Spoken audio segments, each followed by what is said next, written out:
Control Koli, subscribing, liking, kuramawulire agesigika na mukasa wano. It's a beautiful Saturday. Tuli Ntambi. Ebitibwa byo birete. Frank Ntambi, Wayne Balkeza, the youngest East African professor, the juggernaut, the renegade, the encyclopedia, the connoisseur. Yes. Bajja kwita renegade. Oli otya Ntambi. Ndi bulungi mukwano gamba otya. Sigamba. Wetegese. Netegese. Tusoka kulanga kusembeyo. Kulanga tujja kulanga maaso. Yes. So, ekikonde okiri makati. Essaawa yonna tugenda mu kikonde. Nabadde ndaba n'omusajja ono otemna nfaanana. Ono Moses Muhangi. Yagenda tegeka. Abantu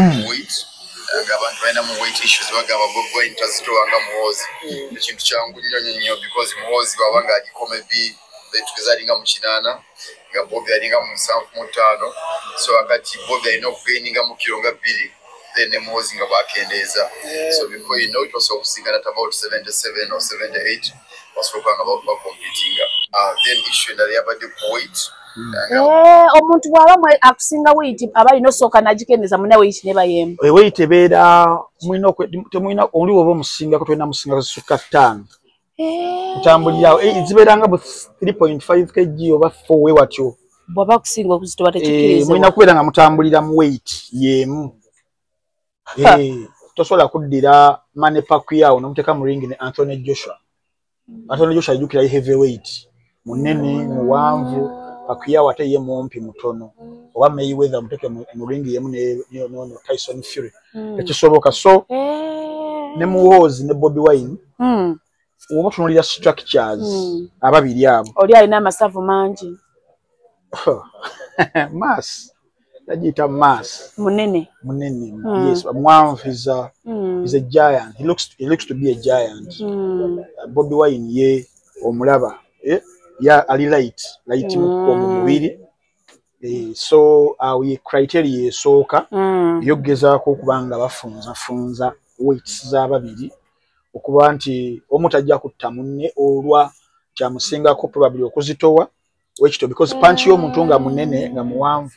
I think ebeera very strong than eyo bingi kati babaga okuteekawo a leveled ground okusobola okubeera nga muvuganyiza because boxing is a sport muzannyo okitegeera is a sport so balina okuteekawo embeera nga mwena at least waliwo agenda kusinga munne lwa nkula Ntono yali azitowa nnyo. Kakati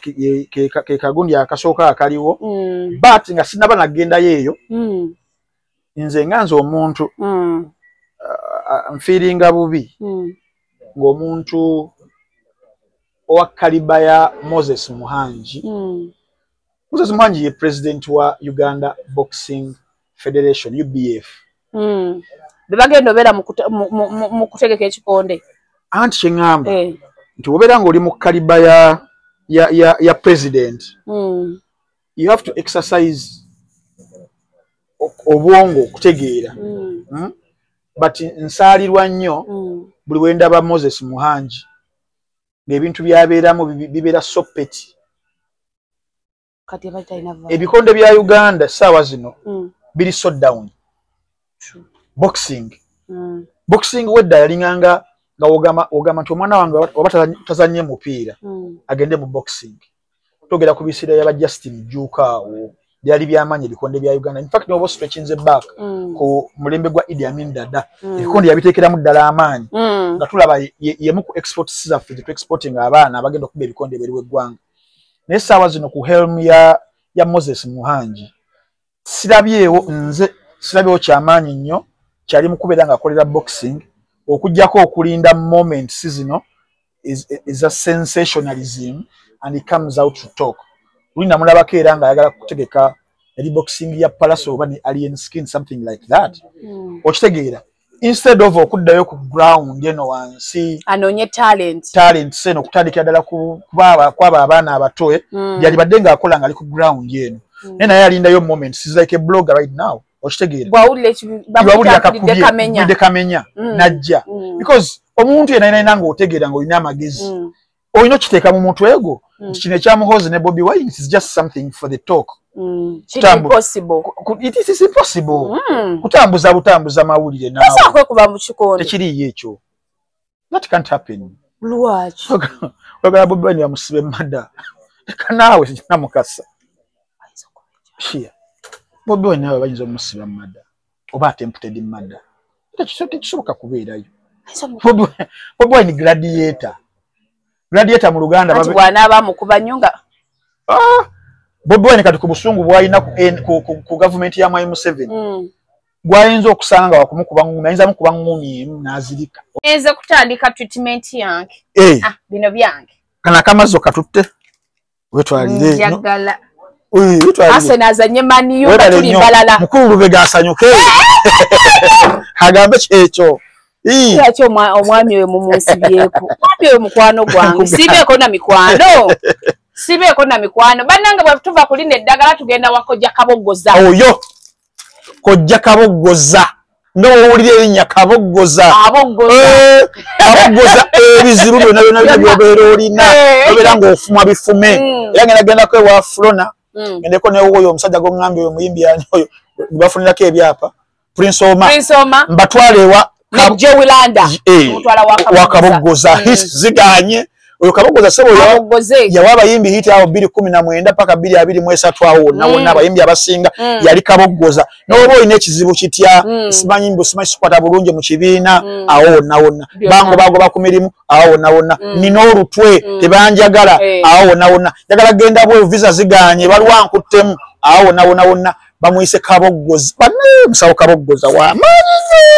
أعوذ بالله من الشيطان الرجيم بسم الله الرحمن الرحيم السلام عليكم ورحمة الله وبركاته Nze Haji Kaboggoza omusomi w'edduwa ntereza ensonga z'amaka ebyenfuna n'endwadde ezitategeerekeka. Haji Kaboggoza omusomi w'edduwa nsiŋŋaanibwa Ekitigoma ku Lwejjinja. Bw'obanga otuuse Ekitigoma mu ttawuni ku siteegi osobola okuba ku nnamba z'essimu ezo z'olaba zitambula. Gwe wenna ali ewala oyinza okuyita ku mukutu gwaffe ogwa WhatsApp ku layini eyo eya MTN obudde bwonna mbeerako. That can't happen. Lwaki? Ogala Bobi Wine yamusibe mada. Kanawe namukasa. Shia. Bobi Wine nawe bayinza omusiba mada. Oba attempted mada. Tekisoboka kubeerayo. Bobi Wine gladiator. Gladiator mu Luganda babe. Ati bwana abamukuba nyunga.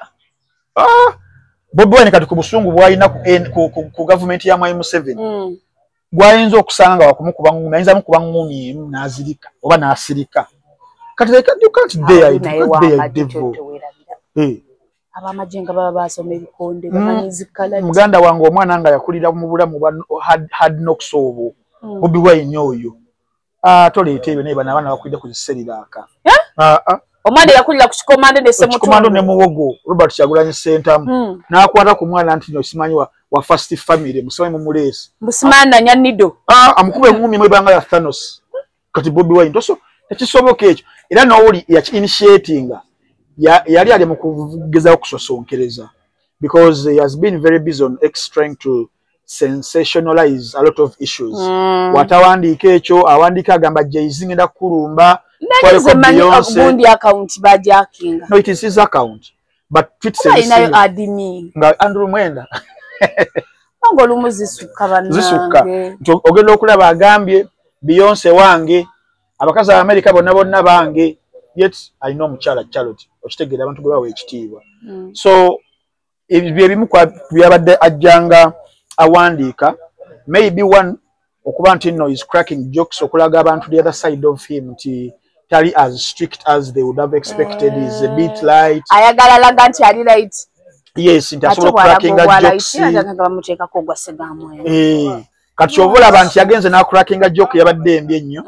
Nti gwe yaji crackingiddeko ate nga yekabaka waazo. Bobi Wine ekyamufuula Bobi Wine okufuna obuganzi bonna bwe yafuna ng'ogyeko okuyimba y'omu ku bantu abaali balina akatabo k'omusajja bayita Sanzu ke bayita the art of music industry ya Uganda. Okujerega ng'ajerega yajerega kitabani kya gundi wano mu luyimba.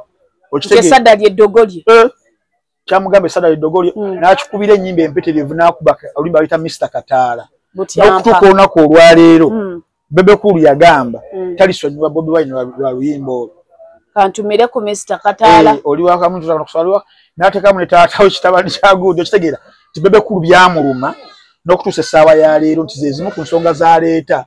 mpozi nga Bobi Wine yeetonze ku nsonga ezo yaleeta ak'embizzi yes yeti nga ate baali mu mbeera ya rivalry eyo ng'olina oleeta mbeera nga muli mu kubiisana mu lutalo tosobola kubuulira muntu ebigambo byagenda kukugamba kitegeera oli naye abaayita ati bino bye bagamba nti gundi yandigambe mwana wa gundi yanditadde mu maama we gwe tolagira ngeri lutalo gye nnafulo omuntu naye kasooka ogenda mu lutalo sanizwa akikugamba mu katabo ku musajja mu China bakakozesa nnyo bakugamba ddi woolina okugenda mu lutalo ddi woolina okuluvaamu kati mwemu ku chapter oba yali ya 6 yatunnyonnyola n'agamba nti omuntu yenna ng'ogenze mu lutalo wether lwa bigambo oba wether lwa luli physical tosobola kuditamininga na kubuulira mulabewo bukya wayinza kubeera ng'akola ki ng'akulumba kati Robert Kyagulanyi Ssentamu buli muntu yajjanga mu ntalo z'ebigambo ebigambo bino ebyokwogera dissing ne liriko wali mu kuyimba teri yamuwangula yabakuba okitegeera kati abamu be yakuba then they took offense tayari tuuse wano tayari ise wano tayari ng'ande kino kasoberanga bagamba yeweza omumba gwe bazikuba ogeragera muntu awo n'omuntu yategeere yama abe tactic amanyi namukasa kyekimuluma tibbawe Lubega lwaki omusajja oyo mumuteeka mu bintu bino okitegedde omwana oyo mukwano gwange lwako abaana bamunsiba engeri gy'omudifendinga ennyo muve ku mwana tumve ku mwana abantu bategeera nti bakwata ku muntu oyo bakujjamu reaction kati gwe bamanya namukasa ye mugumu ne w'omuvuma kitaakomawo kati katukwate ku Lubega okitegeera gwe bayita olutalo oli amanyayo weak point bakita Achilles heel kaso yagimanya lwenkwata awo kati ne Bobi Wine yategeera n'amanya bebe ku kiyinza okumuluma akamutuma akataala ako okitegeera ne taata we muteeke mu kitabani kya gundi okitegeera kyansomera lulinti esadda sobobe ku nanyiga n'okutusona ku lwaleero tosobola kugamba muntu ngeri gyagenda kukulumbamu bino pambi tiyalifumye maama we taata mu baana taata yali mu lutalo oba nalala nga lwa street because yes there is a difference between a fight and a sport okubeera muzanyo gubamu amateeka nti boxing bagamba tokuba munno below the belt eno wansi tokola boti eyebeera sport but fight oba okutte mayinja oba okutte musenyu nga gwamuyira mu maaso asooka agiregira omukube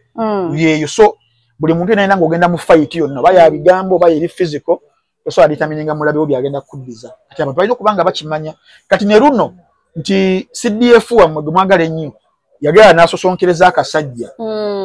kumba akasajja eyo yensi yaako yakakola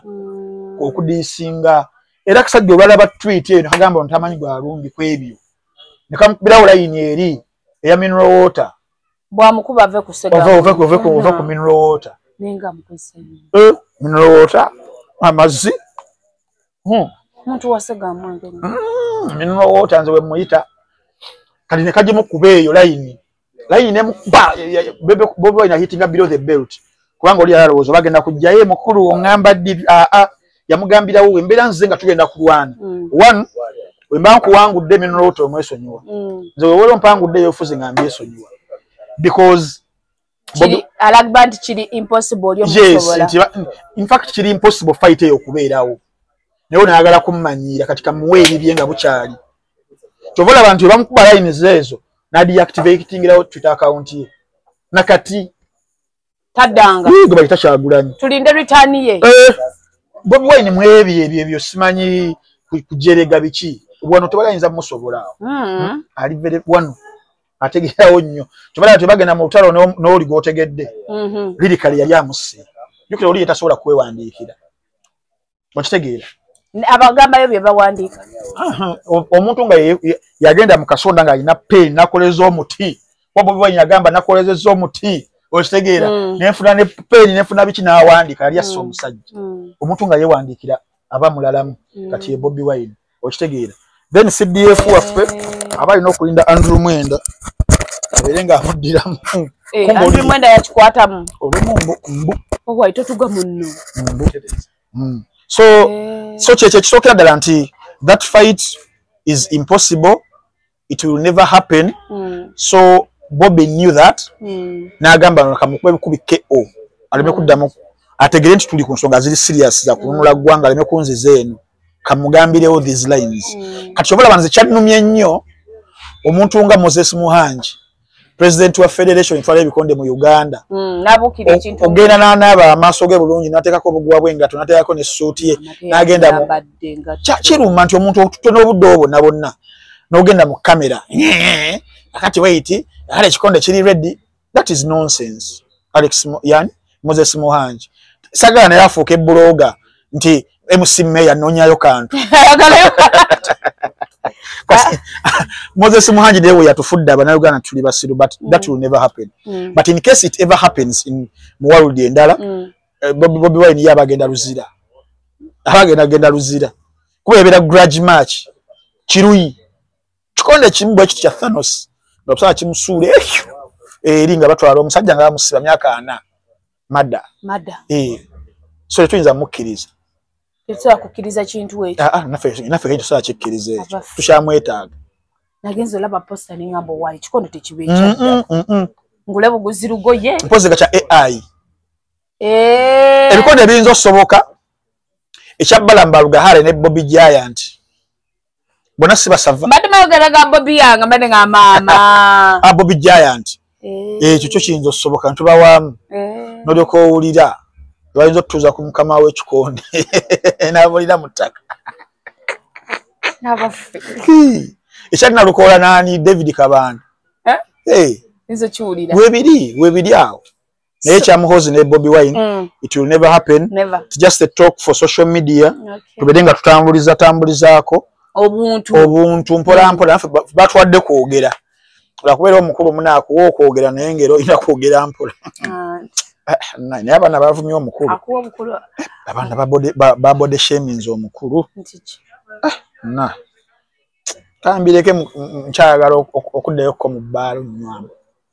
sagala mbeere nga neraliikirira nkyamu nange ssebo akati amusajja munne nga tuvudde ku kikonde gundi Abitex yagambye mbu Jeff Chiwa tetumugwana na mu Uganda weyagambye asset y'amaanyi nnyo tetumugwana mu Uganda manager Jeff Chiwanuka kasoke mala okumuwulira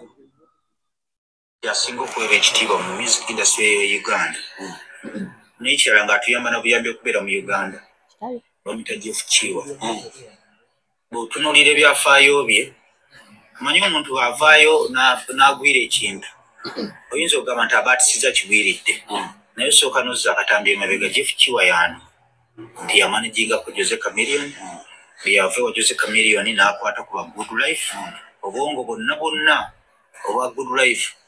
obwafuula Good Life ensonga kuba ba Good Life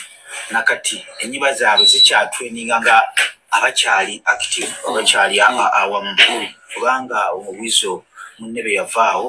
ndowooza essuubi erikola ki eri mugwamu naye baali babaagala bali ki nga boolaawe baali baagala ba Peace Square baakolera amaanyi ba Peace Square baali amanyi na Peace Square awuliriza ne International Music Uncle Abdu nekiba nga kyayiika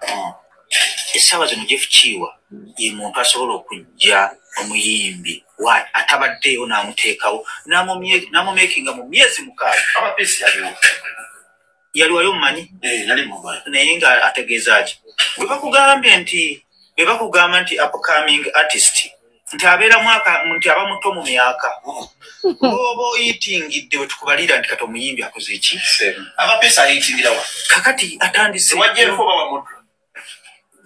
kyenjala okugamba ewa Mudula yaliyo kusiigira kifaananyi ewa Mudula yaliyo naye ng'abalaba nga omuntu yakola kolabo n'omuyimbi naye ng'ali awo naye olunaku lwe mwatulamu ekigambo TNS n'amukwatako bw'ati bamuyita Kiwanuka ngaffe abakkiriza mu buwango Kiwanuka awanula n'ebiteetaalisa twagala otubuulire statements za Abitex naawe okkiriziganya nazo atuyamba buyambi mu industry eno Jeff Chiwa okutuyamba ndowooza Abitex muganda mukulu taata wange akisussizaamu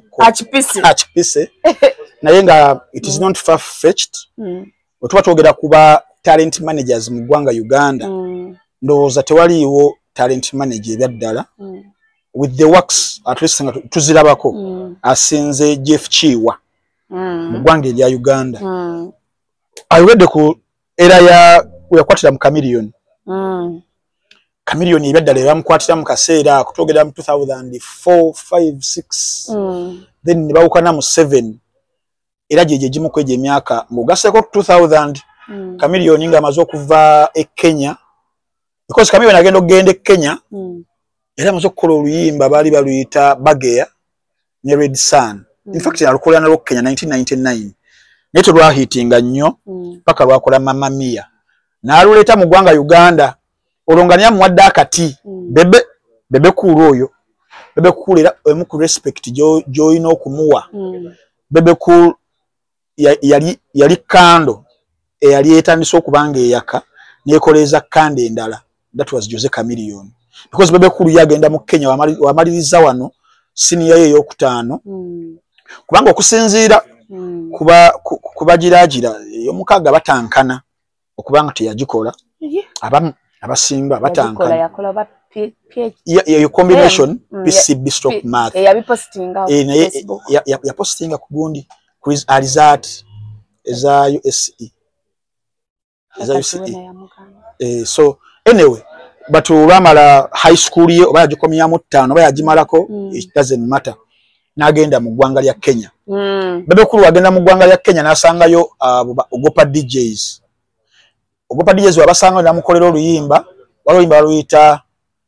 baluyita sweet gwe wachana na waluswaira luliawo olwo waliwo n'olulala fitina nyimba zali za Luswahili bebe kulawo bakoze East African Bashment Crew yasookera ddala omwali Red Sun omwali bebe kulu omwali Waire ne Waire nani ne Naziz bo bali mu Necessary Noise ne begatta East African Bashment Crew yasookera ddala bebe kulu nabera mu ggwanga la Kenya almost for 3 years okitegeera nagenda okuma mu ggwanga lya Uganda nga ina some music oyo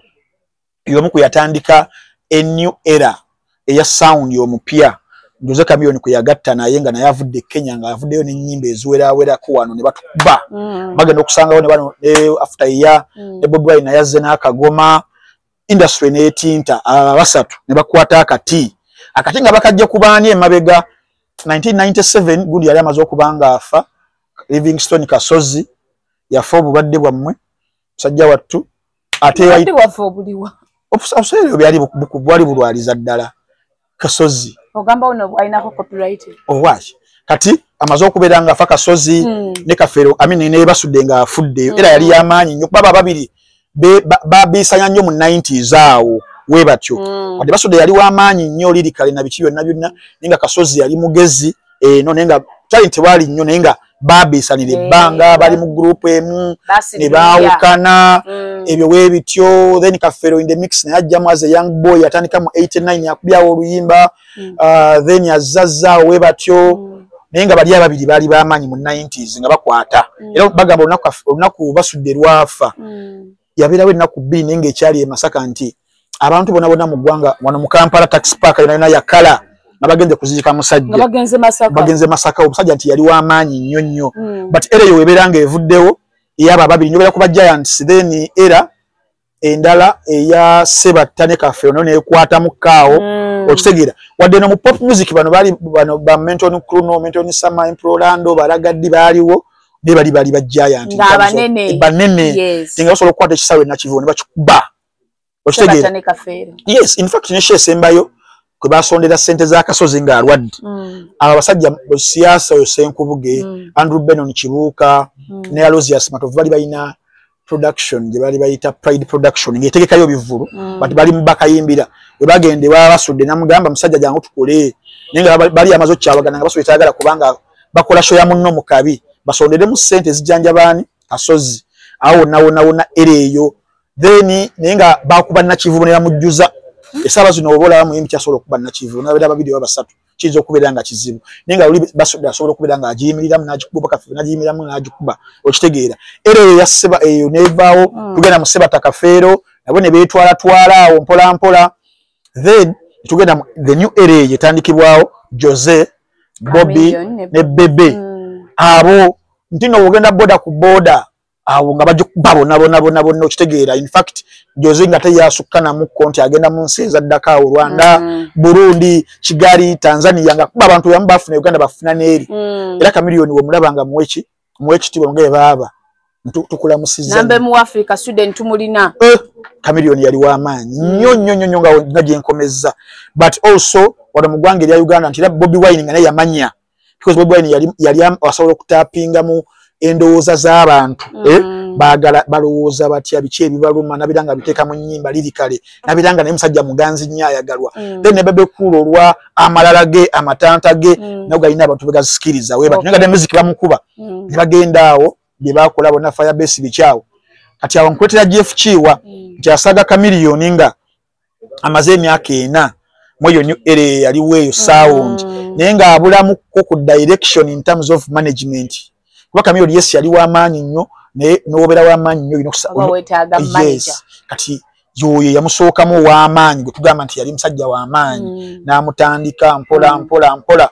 then n'amuyisa mu eyo ere yaddako 25 26 24 wali emabega kakati awo ne bafunamu obutakkaanya nga omanyi Chameleone Jose okitegeera musajja yalina wejja bwamwindo conflictinga here and there then natandika ate chapter yaddako ya Good Life ddala nkunyumiza amaanyi ga Jeff Chiwa oyo natandika ku Good Life from scratch ate nofunako mu Chameleone yalina we yamusanga naye Ready and Wizo yali amaze okuba ennyimba nga 2 yalina collab ne muganda we Bombo Clat ngalina ono ekibawo kyali yalina nga kiri single kiche so he wasn't as established but then when Jeff Chiwa came in naba pairinga ne Moze aba pairinga yes ya initiative ya Jeff yes kwa Jeff Ready yali amaze okubanga alaba Moze bikola Moze atandikira eri mu Lion Island mpola nenga nga womanyi tosobola kuyita mungu omyaye wali so ono nga amaze okufuna obutakkaanya of course yalina watandikira abana ba pairinze fast forward bafuuse ekyamanyi mu ggwanga Uganda mu East Africa ne mu Africa okutwaliza awamu katase of Jeff Chiwa ne batukane ku BET nominations 2013 yes ne bagendeyo yonna oyo Jeff Chiwa okitegeera then Jeff Chiwa abamaliriza nga womanyira nti ba staka statuka because radio is a Chameleone in making traits za Chameleone zona radio yali akoze eki yali azirina gatanya guteese togenda mugamba kino togenda kukola ki ate ne Jeff ya ne Jeff ina pride nga yewizo mukaka yali waloki ojukira ko ka video akamu radio bana yafuna nyo challenges ne Jeff waliwo amolega gatali konfufa nga gocha oba basanga balimenjagaye like bagisaye kino kimujjako waliwo yagenda ku program ya oba kali Katogo wadaga oba yali NTV the beating a daga yakagenda you one of those naita Jeff messe nga kanyivu okitegeera but then Jeff natandika ato muyimbi omulala Shiba Karungi namutandika 2013 nga gwako 14 in fact 2014 to be exact Jeff Chiwa nakwata ku muwala yali avudde mu karaoke mu Stingers nagenda mu Obsessions then namusanga wakubi olimba ne Sizamani automatic webityo nakwata ku Shiba nga ali ro nenga ate ayagala bakole okitegeera namutandika ko bakoze ice cream wone nyimbe ezaddaka webityo Shiba nagenda nga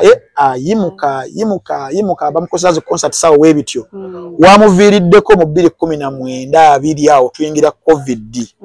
era ddala nga Shiba obo balaba abawala abayimbi abawala abasinga okuyimba mu Uganda nga Shiba yatomubuusa bifo bisatu okitegeera in fact osobola n'okumuwa ekisoka mu bawala nga twogedde ku consistency twogedde ku discography nti ennyimba oba ozitaddewo enyimbe ezikubye mu myaka egyo 8 gye yali naye muyimbi ky'omuwala ayinza okubeera nga ageraganyizibwako ng'olimba lukuba mu bbaala lukuba ku radio lukuba kaalo ku kaalo boda ku boda oyinza okugamba nti yes Rema Namakula yaliwo naye Rema nga ali a bit niched nti waliwo watagetinga okitegeera naye nga Shiba genda Arua genda Gulu genda Kabera Maido genda Luddawa ye because oyo yali ayimba dancehall nengo nayimba za mukwano bali nkululira kaliba nawe mukwano kati aba mama nachaawo banamukasabe bachaye awo era ngo basanga nyo walo mu central okitegeera nga zapiringa nnyo nenga Shiba ye ekibo kya central akivamu nagera na hitinga ne borders endala all courtesy of Jeff Chiwa nafuula Shiba ekyo Cindy n'alaba nga tekisoboka n'agamba nze mwagala mu battle jukira battle yasooka Cindy ya proposinga eya 2019 Jeff Chiwa n'agamba sisobola nkuwa amasannyalaze nze because Jeff knew the business ntino mu battle eno tuba tugigenzeemu ani afunamu tetufunamu side ya Shiba because we have nothing to lose I mean we have nothing we are gaining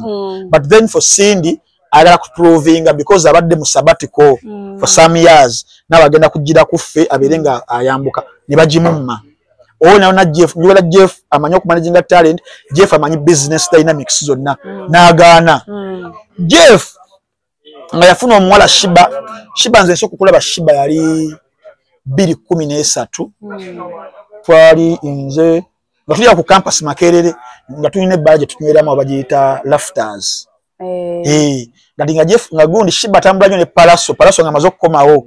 kweyo show ya Amaso bamaze okulimba ne Good Life Amaso nga Palaso bachaddayo nenga Palaso abeera nyo ne Shiba amaze okulimba Go Down Lawo kati nga Palaso ne Shiba abeera nitubasanga awo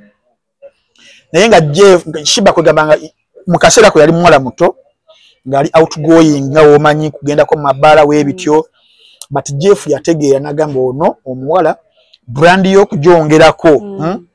one ayino kendezo genda nnyo mabala era Jeff kiyakola namuzimbira akabala au side z'abantu wetwagenda wa bagita Red Beach kwegamba nga takyalina budde bugenda mabala gano geno wabera agala kugiragiramu n'emikwano gye bayina bo akaabwe akali exclusive oyo na Jeff kiwanuka okitegeera so nabeera nga asobola okuba nga atemenga omuwala because omwana w'obuwala mu talent management muzibu nnyo genda obuuza omwami gwe bayita Ronnie Mulindwa yali owabana abawala ba obsessions ettutumu lyabasukako abo abaana nga bwana bulungi wino okujja kuli kaso saa 10 Kevin Gardens nga waliwo omusajja mwesigwa yakakwanye ejjo yakagambye bakuwa mmeka nti bampaye emitwalo 2 nkwadde kakadde togenda okitegeera MC Meya inagwa akwanyaawo kati nga bana obsessions ebiseera ebisinga ku 5 babiri basatu bebabeerawo biki awo nawona gwe bayita omwana w'obuwala basumbuira ddala Emakalos n'abagenda mukka abaana ab'obuwala baddako ba Dream Girls bawafagiyo naye kati bwe bwavu bwaliko okitegeera yagenda okwagala okuddamu okufuna abalenzi bakokofinga bakalifaganaga Good Life nga ate tali mu kiseera kye okitegeera so omwana w'obuwala yo yabeera muzibu buza bebe kulu kurema namakula amulema nakati agamba bannango yali amwagala abenga tiwa naye kakati naganira mu bintu bya Maria mundagire yes era in fact yani yasigula Remo oyo simusuuza olowooza nedda before musuuza waliwo omuntu yasigula Remo olukaga yasooka musuuza olukaga ntu ya computer mbijjukira laptop bebe kula omuntu gwasongamu enno eyaperere like yamuteekamu ebigambo Rema n'ava mu Gagamero amaze okukola season siko biki omwana nga ayina eddoboozi mulungi nnyo so nakati saawa zino bebe kula agamba naye omwana oyo abakusigalawo ate omwana gwe yasigazaawo Edith K naye nebikola ki naye namudisappointing nti abaana abawala badisappointing ate nadda ku mwana we yes kati omuntu gwowa ekitiibwa yani Jeff nti yasobola okuteminga Shiba ne yatuka ku climax ye ku prime ye nga yali ripe what yasigala ali subordinate eri Jeff Chiwa nga ya taking a decision Jeff Chiwa nga ya taking a lead nenga Shiba ya agamba Jeff ero bagenda okutuuka okweta it was mutual out of mutual respect and kukanya era twawulirawo mbeera yonna bifo okuba nyimba zino property gye twagula nga okyali ku Good Life na Jeff twakibulira kwe kiba kitegeeza engeri Shiba gye yali a respecting Jeff Chiwa which was also it could reciprocate itself yes so yo Jeff Chiwa now Shiba wamala mutuusiza the biggest question was will she survive without Jeff Chiwa waliwo ebibuzo bingi tugenda okulaba in fact concert yesi ya Serena yannaku ebbiri gye yasooka nga talina Jeff n'azikuba okitegeera then tugenda okulaba nga Shiba atandisa naye okubeera nga chains as breaking ali mukubeera nga atambula n'okutuusa bakoze neyanziza concert yajjuzza abantu erugogo n'otegeera nti no wezibeera nga zaali notes za Jeff Chiwa Shiba yazikopa bulungi nnyo nabeera nga kwatambulidde okitegeera Shiba kati essaawa zino ali mu ggwanga lya America azadde omwana we Amiri teri amubanja kintu na kimu essaawa zino Shiba ne wagamba bannange nze okuyimba nkuwummudde emyaka 10 tulina kyogenda kubanja Shiba Karungi essaawa zino buli kimu abadde akimaliriza nga yobeera buyinja Infinity Stones omukaga abadde abukuŋŋaanyiza Shiba ng'abayimbi abalala abawala tukyalina bingi betubabanja osobola okusanga omuyimbi w'obuwala nga Irene Ntale nti yes ayina eddoboozi ayimba naye nga tugenda ku commercial success takuwona na half ya Shiba Karungi for example bana bangi ab'obuwala abayimba Balirian Mbabazi bayimba bayina amaloboozi mangi naye ate for the commercial success teratuuka mu half ya Shiba Karungi okitegera kakigenda okumaliriza nga Shiba tolina kyogenda kumubanja wezibeera nnyumba properties azirina wezibeera ttaka lirina okitegeera wabeera nga marriage esaanisa kugenda wa musajja gamba I'll be part of that family n'agyenyigama gy'agyenyigamu okitegeera omwana yagenda bugenzi wa Kaboggozo agikaboggoza webale n'atwalira ddala amaka ga munne n'agatwala I want to be part of that beautiful family kunyakula jabanyakula yoyo omuntu nga azza amazeeko nga muwogo okitegeera kati saaba zino tuuka ekiseera nga tolina kyobanja Shiba wadde webibeera bivulu mwali mugamba tasobola kuba kisaawe bamutereka mu Afrika n'amutereka mu ki najja n'akuba lugogo n'amwanaamiriza nga n'abasajja be tulina abayimbi bangi abalemeddwa okuba nga bafuna the same numbers nga n'abayimbi biiki ebalema ate nga basanzeemu abawagizi nkugambye oba okitegeera kati yoyo Shiba nti essaawa zino tolina kyogenda kubanga omubanja kakati awo okuzayo ku Jeff Chiwa wamaliriza tenure ne Shiba I don't know what happened between the two waliwo okubeera nti no you've failed to agree ne mukireka out of respect obanga muri mulu obuli mugamba okatubuleke tumuvinge on but Jeff ya taking a more step behind nasoka naavako mu music na taking that sabbatical nagenda mu bintu businesses because he's a very very good business minded guy ina gundi endala property management webitu kati wa taking a step behind ebyaddala music ono guba muzimu kasito otandiko ebintu ntino kusigninga bayimbi but disappointing kituufu nero gendo okulaba nga ozemu n'ofuna waliwo n'omukyala amita Savam music the agent yamuleeta binone byabera tetumanyi nitwe tuliawo nga bulu kusalisa omwana w'obwala oli gwe mwakolako interview okitegeera nga obeera ono gakandeete okitegeera so ne Jeff abeera aliawo naye nga omusaayi gumusika gumuza mu music kati wadda mu music omundi ogwasooka mu sabatiko ng'agivuddemu yajjaye nga taagala kuteekamu ssente mu muyimbi nga ye agamba kimu omuyimbi jangu ku table to having terms kwe tugenda okuba nga tukolera gwe yiya finances woziyiyiza nze nkumanaging nkubuulire direction tukwate eno wabeera music tugule ono tukole bwe tuti nga ye position jazzeemu nga nakyagala teekamu era abayimbi abasooka awo ogende wa Jeff balona omuwala omumpiani Jowiranda Jowiranda muwanvuko ogambo Pink Rahima. Yes Rahima agenda ogende wa Jeff yagendayo ne budget yagenda ne briefcase ezo ne zifa it wasn't a calling it was yali calling ye kuyimba naye oyo omwana bamupika gwe yasaka nasoka nasanga one nnyimba awo Chibazi yali alese nasokera ku mawolu ngakuba ku kisenge na waliwo obwakola luliwa omutima gwasiima oli omwana gwasiima oli omwana Moze olulimba olumanyi olimala Pink ono banyimbira omutima gwasiima oli omwana gwasiima oli omwana but by and large nti tekyasoboka didn't work out tugenda okulaba musajja wattu Grenade naye azze Grenade we yajja godi talina ssente Grenade ndowooza yajja muzeeyi kyosobola era nakyo nekigana working out tugenda okuddamu okuwulira last year nga Grenade alina TV kwali agamba talabanga muntu mubi nga Jeff Chiwa simanyi mulogo yayogera ebigambo bingi nnyo ojjukira bulungi kitegeera omuyimbi kyomala yagenda yaawo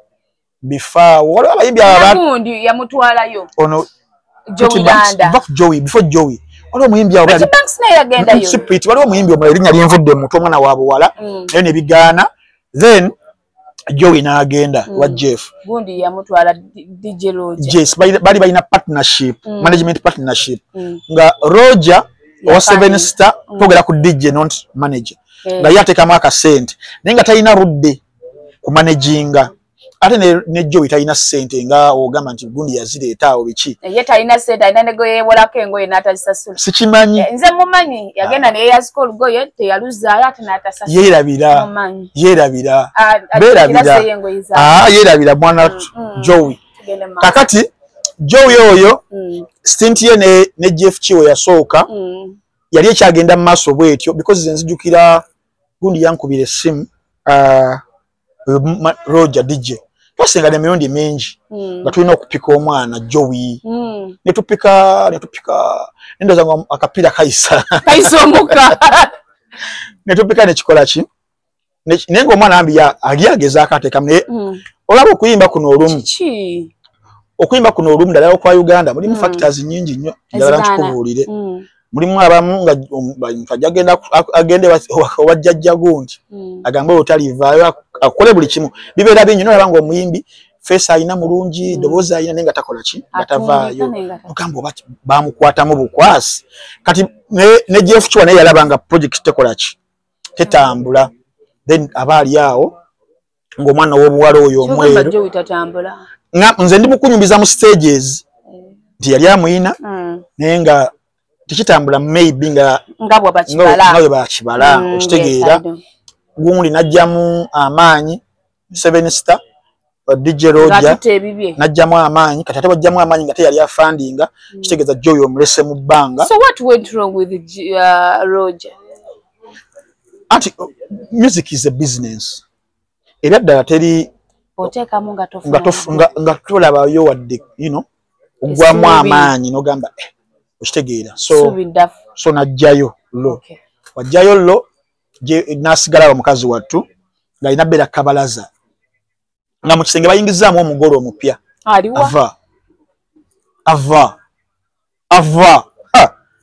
ava peace asooka najja n'erinnya lyokka ava nayongerako emirembe peace ava peace abaali awo ayongerako obulungi beauty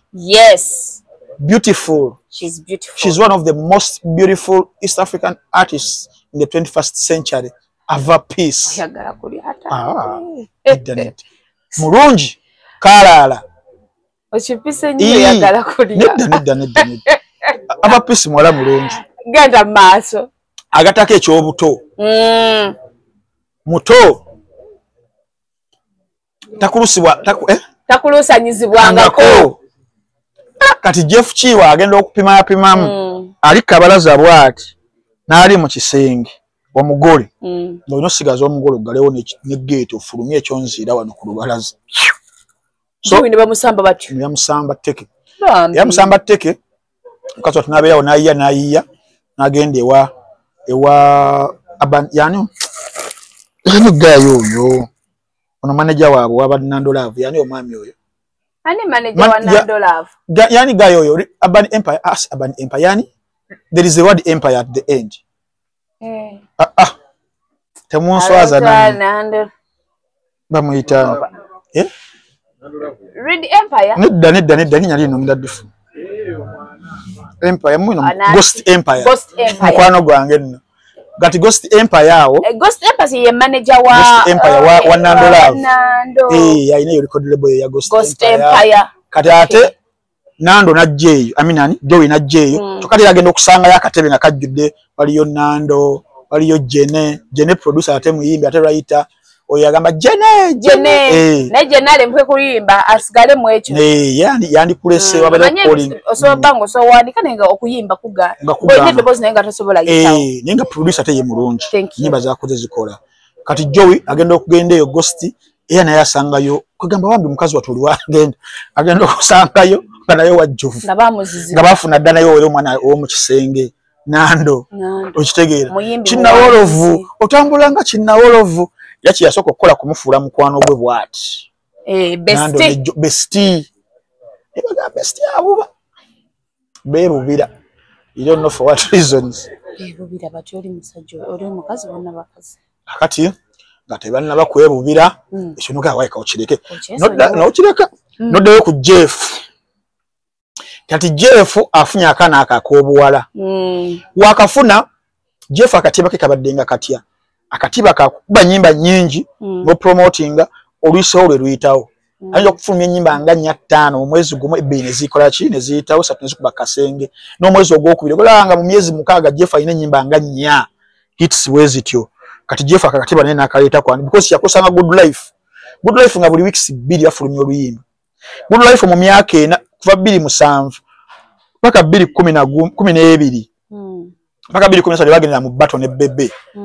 nga discography ya Good Life tugera ku nyimba hits basenga Bebe kuba ennyimba ezali zihitinga mukaseera ako Bebe kuli abakubisa experience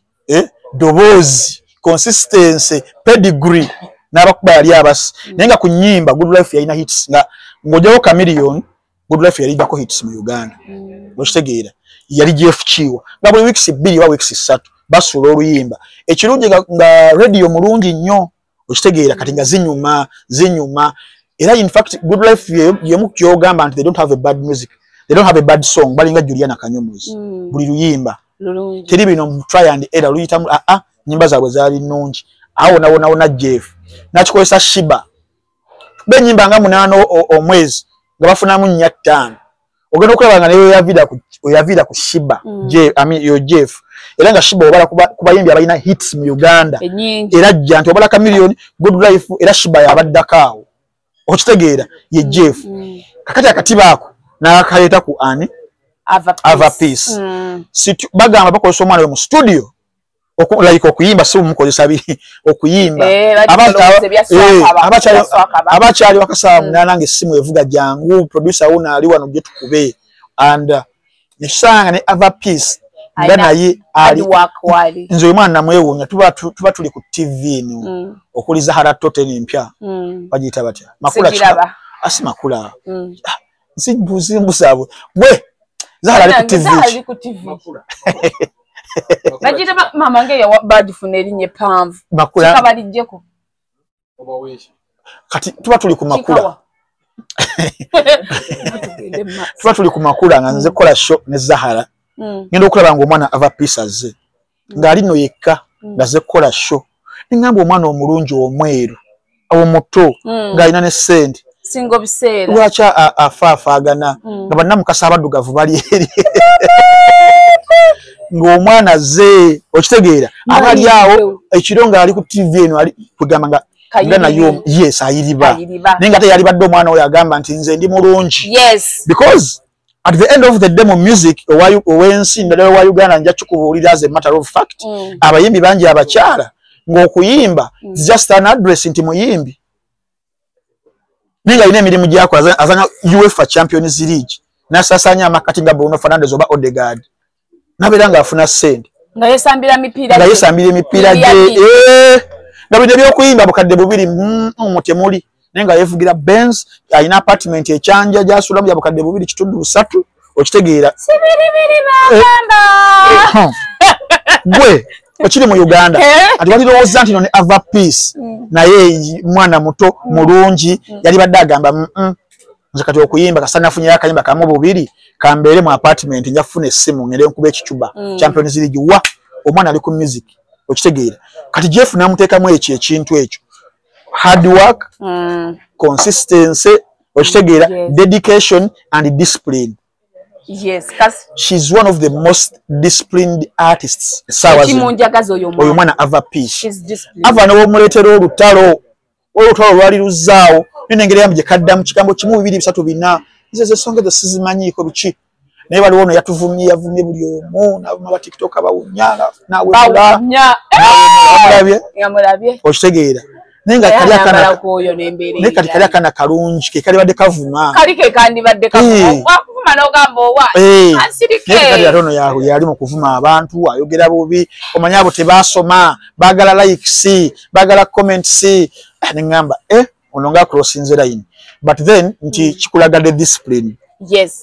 Jeff ya instilling ze mwana moyo mwana nacho yakola ku Shiba Shiba nga yayogerwako ebintu bingi Shiba tayambala bulungi didai Shiba tamanyi ku nga kadda mu Shiba kigambo na kimu yenga kuba muziki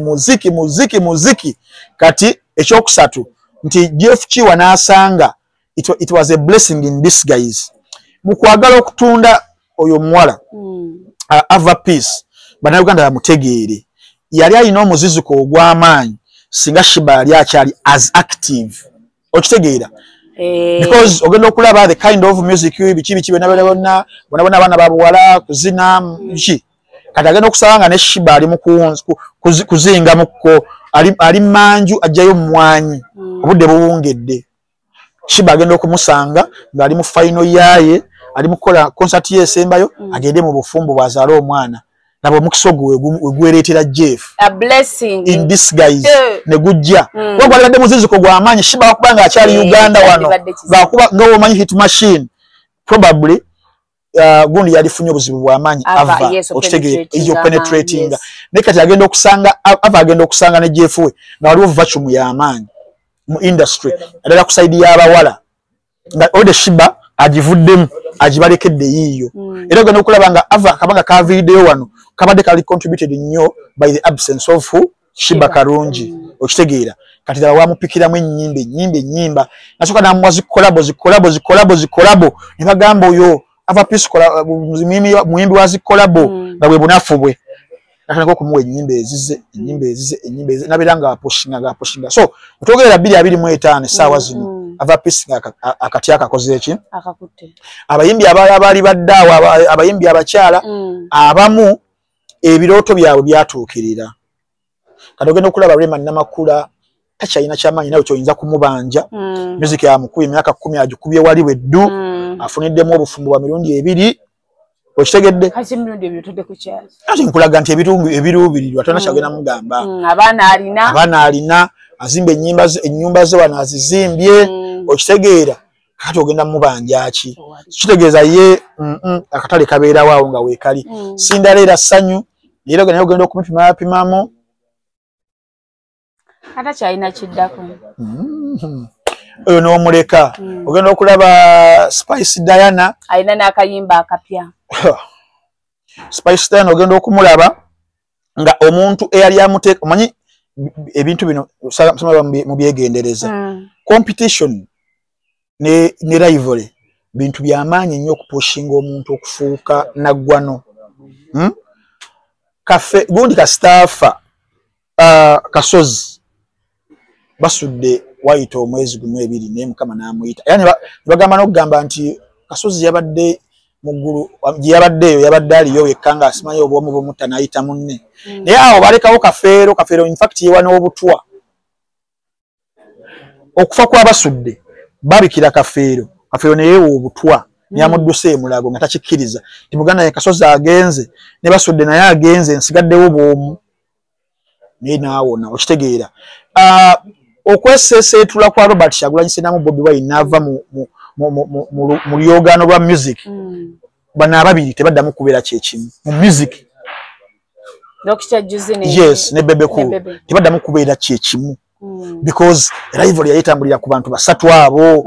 kati munnaabo weyeseeseetulamu levels of competitiveness zivaawo kati ogamba ye kiki nnyo because luliwe yafulumyanga oluyimba nga naawe olina okuyiiya respondinga naki business nebeera ngeri vibrant okitegeera okuva kwa good like okufa kwa radio as radio walaba engeri gye kwasulamu industry yonna yonna ekigo almost kakati now Spice abadde atambula nnyo ne Shiba webati webeweereza webakolaki webityo kati Shiba waseeseetukaye n'agenda mu sabatiko gy'alimu era ogenda okulaba nga ne Spice takyali as Spice olinga Shiba wakola ki waali kakati vacuum eyo yes vacuum eyo nebeera nga eri empty now Jeff Chiwa who is aina blueprint ya music industry ya new era n'agamba wano wesiikolere wano ndikolera walala kakati kyovula abantu omwana ava peace afuse ava peace just mu mwaka guno abagwiddemu awards nnya ezazina awards female artist male artist of the year because ebitya boy artist byonna biwangudde ng'abayimbi abalala bali awo avuganya no ne baani Gloria Buji olinga industry ndowooza weeri mu kugwa wezingamye tebaliiwo kyamaanyi nze mbaleetera naye nabayitera ekikonwa bwali Champions League asamba mipiira gye kati weebityo wasamba ogwawa bweru n'asamba n'ogwewaka yes emabegako era gundi ekimu kukyana fu abayimbi abali abamanyi emabega nda ku example ya Kafeero yagenda okufa musajja wattu nakati sawa zino family ojira biri muku strugglinga kuyaggayaga nenga yali muyimbi wamanya akubera sawa but because yayinako management era in fact Jeff tumwanyo respect ku bintu byakolera ba Chameleon ba Good Life ne bani ne bashiba okubate sawa zino shiba tanya kyo mubanja kiri yawo and she's very very comfortable wherever she is ne walekera okuyimba sawa zino mwana we Amir asobola okujja na tagenda kubona abona fuka Fero not okubanga tiyayina manage mu 2-3 Kafeero afulumyo 2-3 afulumyo oluyimba lwa Dipo Nazigala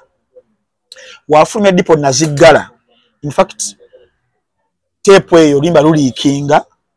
eri Nile Breweries Nile Breweries mbuwe uliro oluyimba olwo Kafeero kumanyi ge yayina ne fame je yalina Nile Breweries negamba camp business eyinzo okukamuko neito omusajja ne batuula ne mugala tugenda kuwa obukadde 6 abo bali 6 tofulumya ki tofulumya luyimba olwo lugera tukola bubi nnyo Kafeero nakwata obukadde 6 oba 2-3 bali no bw'amaanyi sawa zino obukadde nga 12 buyinza babudabolinga oba nga 10 ba 10 bali bw'amaanyi Kafeero wafuna sente ezo obutaba na management kibi bamaze n'okukola endagaano naye teyafaayo n'agenda wakasiwukira namugamba nze ngenda kuwa obukadde 3 tufulumye Kafeero n'abalabalamu ogatte 6 na 3 sibeera 9 tekiri kibagenda kunkola nali ezeri neze asewukira n'afulumya obutambi olwo n'alutunda ne lutundira ddala nayirebera eri awo omusajja oluyimba lukola so gazi bali bakoze endagaano so niba batolinga awo mu mateeka kwagala kumusiba biki byonna yamugamba okusonyiwa ebbanja buli tunaba tulina promotion ya Nile Breweries wonna jangu oyimbire bwere era yatuka kufandooza nga kyamalayo bbanja okisegeera aliga kweza jatuko fabula bwezero gacheto ngayitonira Stanbic kane Kafeero agala tuko okufa nga buli nayo wetegese ekivulu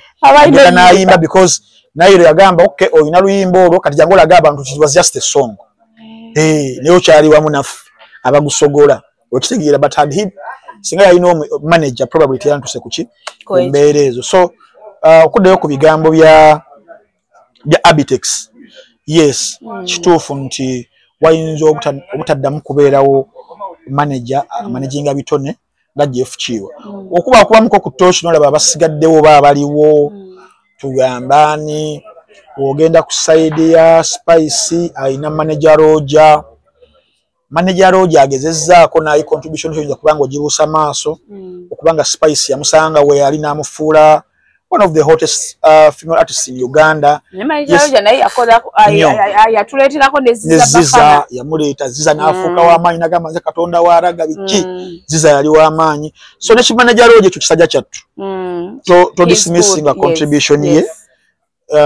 wolaba muyimbi kyawa alina manager wo olaba Raymond Namakula Kayemba Solo alina Kayemba Solo Kayemba si ali mu lutalo mu kusooka yaliko mu lutalo najja ku Rema then ne Chris Evans era ogenda okulaba nga Rema career ye eri waggulu nti Rema yatuka ekiseera nga alina Rema ye settinga momentum tagenda kugwa naye talina pressure kati ye Rema yogosanga aganyagala bakadde 8 botagala bireke tashanoonya mmere ya leero all that is because of Kayemba Solo bano bajjo w'omugambira kwate kumye oyimba ayimba jowira nango omwesibye ku kakazi katukalina 3 namulabye nga ali mu bikini engabo ne wana eyambula ate gundi Edison yamugamba ekintu Kasola zebbeere ogudde olimba yamugamba yalage ebbeere yakunamna Kasola gebbeere Kasola ebitundu byo ebyomuwala ebyekyama nga tonnaba ku establishinga yourself kiba kizibu nnyo abantu abo kubajjamu that influx mind eyo buli bakulaba bajjukira bbeere eyo so they will always rate you ku bulungi kyobalaba nti bamugeraageranya ayina bbeere eddungi toteri agamba nti yakuba akayimba bwe kati okitegeera kati bwe obuzibu ebeera nga kaasi era gundi yakyogera ani Eddie Because babirabe edisende myaka jamba se mu industry he has seen it all katero gondo kulaba nga Joe inamulabye nga kintu kiganye wano ali ku era ali ku beach alagachi mu bikini kugamba wane twalira awo either genda mu Champions League ogusambe nenga music eno kinzo okubeera ekidala agobera oba lolo modo ye pia pound and pia tuyatulaba ku bere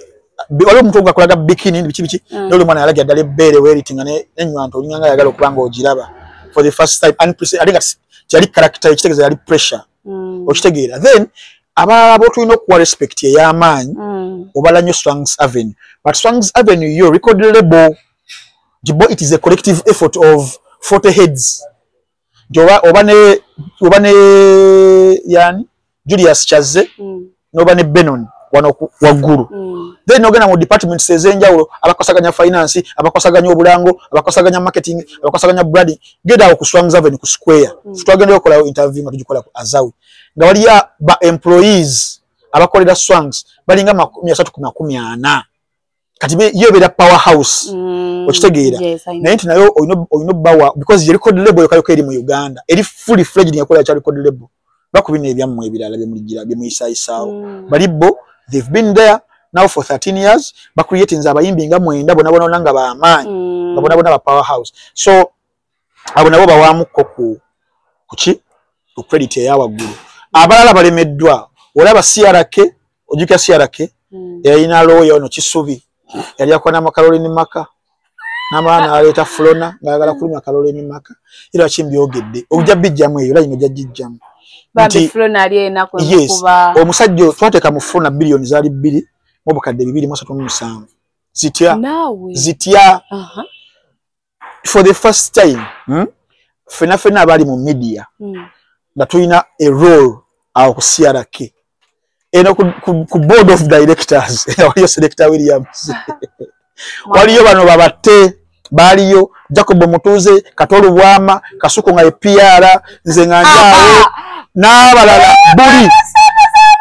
billion nnya zagenda mu bukadde 2.37 n'enkumi zalinnya mu 4.32 mwana nebo yaberanga ne dai mutwe obuli lunaku yali mu saluni sente yaliwo ngoizo gamba Flona Aira Star naye nga saawa zino bakubuuza olimbala Flona naye mutwale 5 oyinayo omanyi ng'oli 5 ng'onyimbira mu line okaka sente ndolumu sente tekiggwa okitegeera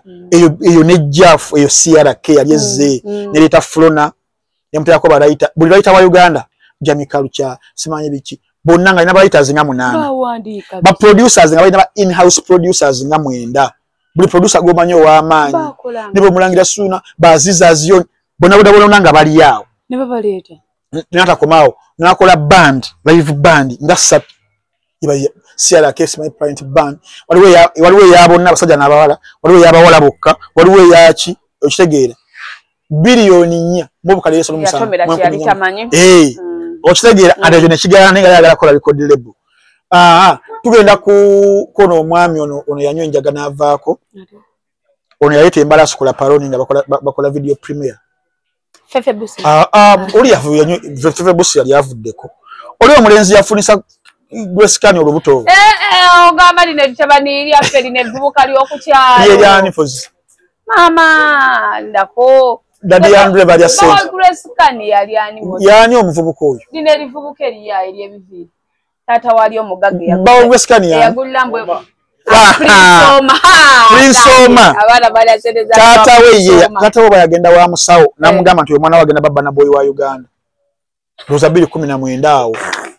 kabali sente abana bali sente waliwo n'abamufuniramu ne poloti tata we agamba oyagala kinyi yagala taka 15 rudda bagayaza obakati bafunya dala sente baddagalwanga fa bali batali tunafuna manya na tutumu uba kuba kiseera kino singa na proti ekyanja wano nga omugamba gule cyo ku mufere bwendiko alifunye mutata Prinsoma okitegeera nibafuna naye omwana nakati toyinza kugamba muntu mpuno mbere nyimba za Prinsoma 2 nasikubuulira okitegeera kakati ate noyo kale twalya sente z'omusajja omuvubuka esaawa zino awangalira mu ggwanga lya Canada nga yagenda nga amaze okuba sente za UFM zani uma yali secretary general awaka piata oyo Hanison bali luno ngavudde Sweden wano 2017 twalya senti oyo meeting embi twali kwa ku Golden Tulip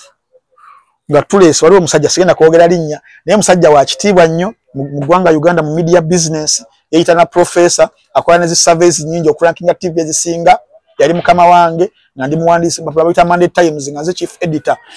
ediru nejje ya Hanison bali luno omusajja oyo netwegalira mu room netupreparinga dozi ya pages 3 okufuula bali luno Diamond Platinum mwamaliza mu mufudani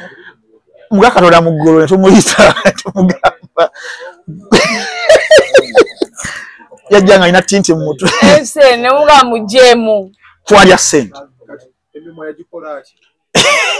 atwamuga mu music simi mwati jibere minene emalemo kwenye party ya sajale baba ga mufula Diamond mwamufulani ebyaga ffe twakola ogwaffe mwamufulani kyali ekikonwa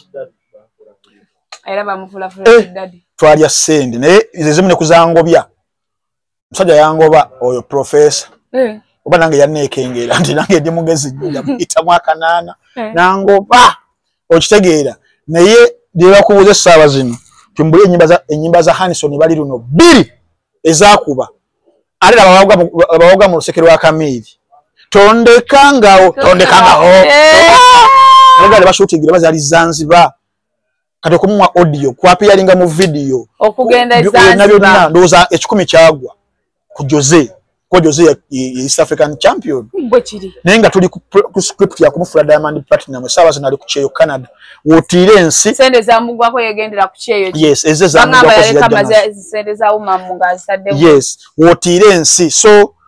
wona wowera Jeff Chiwa credit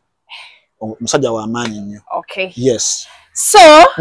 tetugenda sukawo naye katusoke tulange mwindeko okuvaawo njagala kubajjukizaako bagita Ganyana Habo Group Ganyana Habo Group eno yeesowoddeyo Ganyana aganyana kigamba ganyebwako muwangazi webale nnyo nti wobeera osigadde ku Ganyana balina kano kawota syrup okalaba onywa obusaanikira 10 emisana ne 10 akawungeezi kiba kyawedde dda nga daddy omulinda ng'omulinda akusanga oli fresh and clean ajja mbalala wano kukembalala nga gonna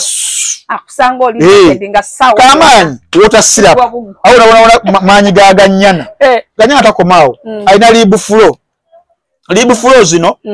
mpeke zino zooza mu nabaana zooza mu nseke ne zibalansinga ne hormones okitegeera zo zibeera mpeke yes so balina cuts liquid ono so MC cuts naye nga MC cuts asobola okubeera nga amuyambisa kumanyinga ekisajja money power cuts liquid money power kakola ku money power yes wenyera obusaanikira abo obuteeka mu chai oba mu mazzi ne makona kanakera aka cuts liquid nobeera nga osobola okuwangala mu kisaawe makona notabira nga bakwata video nokogerera ebintu ebikikinike at least agamba nti omusajja yamazeko saawa emu okuswaza mu dakiika 3 webale nnyo zineza omusajja wa Ford yes kati balina rough strain infection pills buno buyambirako ddala ku ndwadde ezikwatagana ku kkubo ly'omusulo zebayita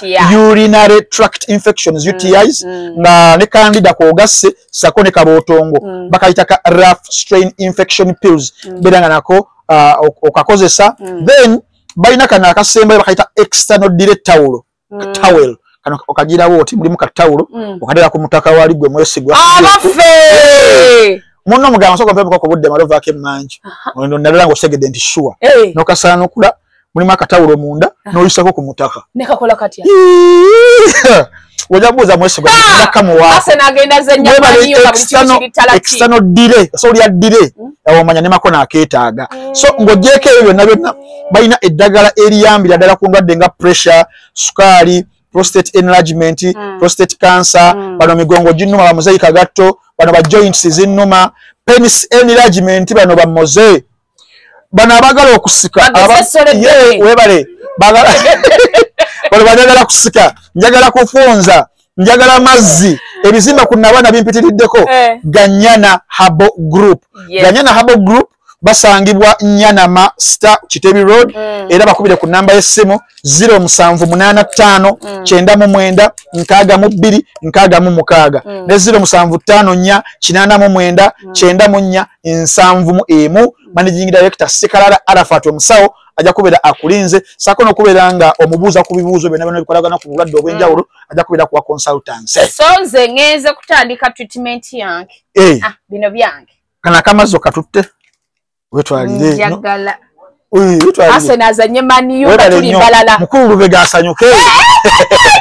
hagambe checho Yacho omwami we mumusibyeko mwami we mukwano gwange sibeko na mikwano sibeko na mikwano bananga batuva kulinda eddagala tugenda wakojja kaboggoza oyo kojja kaboggoza ndo owulire erinnya kaboggoza aboggoza ebizibu byonna by'obeera olina obeera ng'ofumwa bifume era ngenda gendako ewa Flona ngendeko newoyo omusajja gongambye oyo muyimbi yani oyo bafunirako ebyapa Prince Oma mbatwala ewa Jewilanda mutwala wakaboggoza hit ziganye oyo kaboggoza sebo yawa abayimbi hit awo 219 paka 223 awo nawona abayimbi abasinga yali kaboggoza n'oba olina ekizibu kitya simanyi mbu simanyi sikwata bulungi mu kibiina awo nawona bango bagoba ku mirimu awo nawona nina olutwe tebanjagala awo nawona njagala genda bwe visa ziganye balwa nkuttemu awo nawona bamuyise kaboggoza bane musawo kaboggoza wa ndi tugenda siba musibe naye aliwa alowooza yakwata ekyo kata kwatangayo aliwa lili pazi naye tumutwale wakojja kaboggoza kale mwera